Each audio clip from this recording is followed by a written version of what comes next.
They starved their baby girl to the point she had to eat her own feces and Play-Doh. Trigger warning for this video. So a Utah father and his girlfriend are now behind bars after they allegedly starved a 5-year-old girl. And that was to the point, as I said, where she had to eat her own waste and non-food items. 32-year-old David Feces, pictured here on the right, and 44-year-old Jessica Harmez are now accused of child torture. This was reportedly in Salt Lake County. So according to a probable cause arrest affidavit, the West Valley City Police Department began an investigation back on August 30th. That was after David, the father, brought his 5-year-old little girl to a hospital because she was not gaining weight and she would eat her own feces. He allegedly told the doctors he gained custody of the little girl when she was around 15 months old and that she had been steadily decreasing on the growth chart. Doctors noted that the little girl weighed about the same as a typical 16-month-old. Unbelievable. However, after more than 2 weeks of the little girl being in the hospital with consistent and scheduled meals, it was said she gained around 9 pounds. So David then allegedly said, well, she would eat until she vomited and would ingest non-food items like Play-Doh and wax. He also claimed that she would steal food from the pantry and refrigerator, which caused him and Jessica, his girlfriend, to put locks on them. It was said David, the father, thought his daughter was a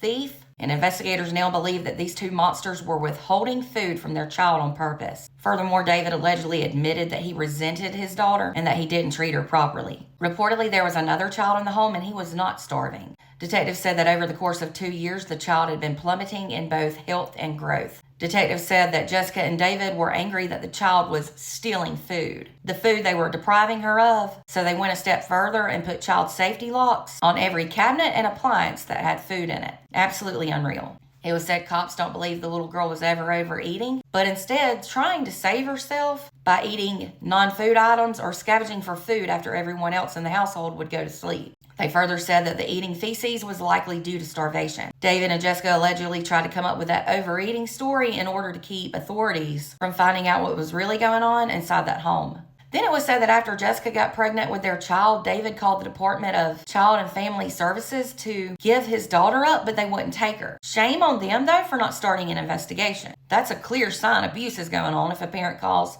for you to take their child. They don't want them anymore. It was said that David asked them to take custody of his little girl because he didn't want her and didn't want to take care of her. Furthermore, the starvation was not the only form of abuse the little girl had to endure. Detectives further found out that she was forced to sleep on the hard ground with only a small blanket. David and Jessica also never enrolled her in school, and that made police think they were trying to keep her isolated. It was said that another child in the home confirmed many of the allegations against Jessica and David. Today, during David's bond hearing, prosecutors asked that he be held with no bond. They further told the court that the little girl was in diapers and she would eat her own feces from them, out of them. So awful. In court today, the judge did deny David's release, luckily, from the Salt Lake County Jail. His next court hearing is reportedly scheduled for November 24th, and Jessica remains in jail without bond as well, luckily. Their children are now in state custody. This is unreal, but I feel like this is another failure for CPS for not looking into this sooner when the dad called trying to give up his child. I feel like it could have been handled quicker and the child could have been rescued sooner had CPS taken that call seriously. I pray those monsters spend the rest of their days behind bars, honestly. Let me know your thoughts in the comments, and for more true crime, be sure to follow and subscribe on YouTube.